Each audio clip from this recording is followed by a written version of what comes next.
So the semi-finals have set us up for an intriguing final, and we'll be talking about the final, obviously, in the next couple of weeks of OTC.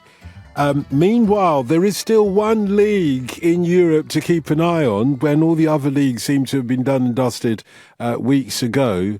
The Italian Serie A is still not decided. It's between Napoli and Inter, it seems, at the top. But interestingly enough, below those two, wow, what a fight for Champions League places. If I tell you that there is just 1 point between fourth and seventh, well, I don't need to tell you, Nicky, you would have looked at this and studied this ad infinitum. Begs the question, though, who is the most likely to benefit from that 1 point gap? Oh, it's really, really fun, this race for the Champions League spots. And I honestly don't know is the answer. I've gone back and forth so many different times because there's form to consider, but there's also remaining fixtures to consider. If you'd asked me even a couple of weeks ago, I would have said, I don't think Roma can do it. I think maybe the win over Inter was a tipping point for me, that actually this ridiculous unbeaten run, they're on 19 games now, they're unbeaten under Claudio Ranieri, has just got me to the point of thinking, actually, maybe it's just a team that's supposed to get there. Maybe that's just how this story is supposed to go. It's certainly going to be heartbreaking if they don't make it after how long they've been going. But, Bologna, who also beat Inter, have been exceptional. I think the main thing counting against them is they've had such a hard run in, and they've still got tough games to go. In these last three, I think they've still got to play Milan. In fact, they've got to play Milan in the Coppa Italia as well. And they've got Fiorentina on top of that, which is also a reason that Fiorentina, who are a bit behind now in eighth, they probably won't make it either. But Juventus have been grinding results out under Igor Tudor. They are right there. And Lazio level on points with Juventus and Roma as well. It's so tight. I really am having a hard time picking which of those teams is going to make it. I think we have to look at Roma because the way things have gone since Ranieri's been in charge, that they've picked up an extraordinary amount of points, that Ranieri took them over to stop them falling into a relegation fight. So it's kind of Xabi Alonso picking up Leverkusen almost. It's quite comparable to that. And everyone's so on board with him.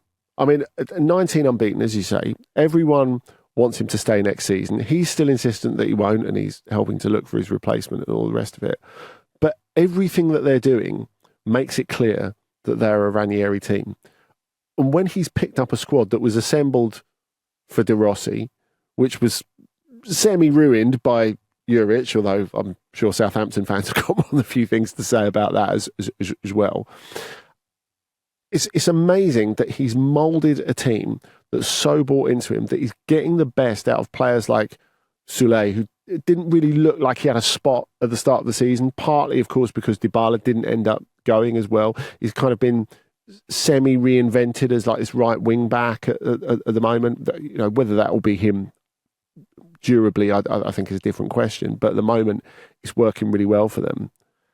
And then you've got Miles Villa in goal, who has just been amazing, really. Someone who owes a lot to De Rossi, of course, because he was just really a filler in the squad, and his succession to Rui Patricio was accelerated. He's had this sort of weird career, Villa, when he was really rated as a teenager. When he goes to Benfica, he makes that horrendous mistake against Manchester United in the Champions League, is comforted at the end by Lukaku, who ends up being his teammate at Roma finally as well.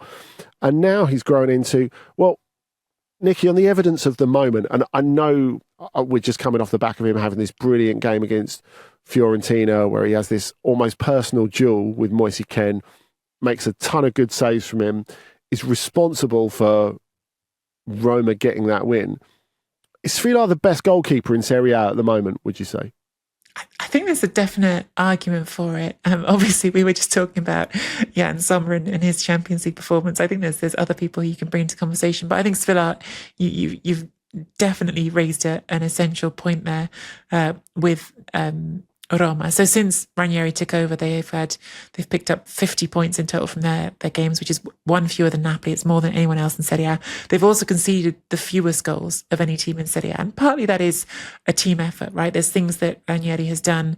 One of the first things he did was bring Mats Hummels back into the side. Now, actually, Hummels hasn't played so much in the last month and a bit. So actually that's changed again, but for a while, bringing Hummels in and bringing Paredes in the midfield was a big part of this stabilisation of Roma, of bringing things back to, okay, let's get some experienced heads in here who can just get us to the first thing, which is not losing games, and then let's work out how we win games. And I think that's a very Ranieri approach. It's okay. Yeah. Instead of doing perhaps what was happening under Juric, where it was a bit more of a, I want to play football this way, Ranieri was looking around and going, okay, what have I got and what can I build with what I've got? Let's do that. And I think that's just a very Ranieri way of being. So there has been an emphasis on defending in general, on being tight, on not giving things up. But Sfila, as you say, has been extraordinary. They are outperforming their expected goals conceded. And part of that is because they've got a keeper at the back who's making saves that aren't expected. The results should be convincing me about Roma. But because Sfila's having to be so good at the moment, it makes me think, are they running on empty a little bit? I mean, funnily enough, Nicky, the team that no one's talking about are Lazio. Maybe because they're not quite as glamorous.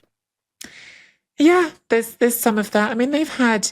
I think that's the thing with all of these teams in this conversation is that all of them have had periods when they've been more convincing and periods when they've been less convincing. Yes. And Lazio were really, really impressing me at the start of the season. I think they've gone off a little bit off the boil in the spring, but actually at the moment the results haven't been so bad. They're perhaps missing that figurehead this season. It's still part of their struggle in this post Immobile chapter and post Milinkovic-Savic chapter is who are you looking to in the absolutely essential moments? And you could look even to a team like Bologna, who are a more modest squad, I would say, and I think you could answer that emphatically with it's Orsolini. You look to Orsolini when you need someone to do something. Perhaps at Roma the last few weeks, maybe not the whole season, it's been Sule, and before that's Dybala. With Lazio, you've got players who can do it. I mean, Castellanos is on 10 goals this season. Zaccagni's had another good season. I think he's on 8 goals. But maybe there's just that little bit of missing je ne sais quoi. I don't know, that little something that's missing at the top of the pitch that makes you a little bit less convincing them. But again, I say that while stressing, I think all of these teams are missing that absolute point that makes you feel great about them. And that's why you've got such a tight fight for this last spot. Although it will unravel this weekend, I don't doubt, because Lazio, that we've been talking about, are playing Juve this weekend, and then Atalanta versus Roma as well.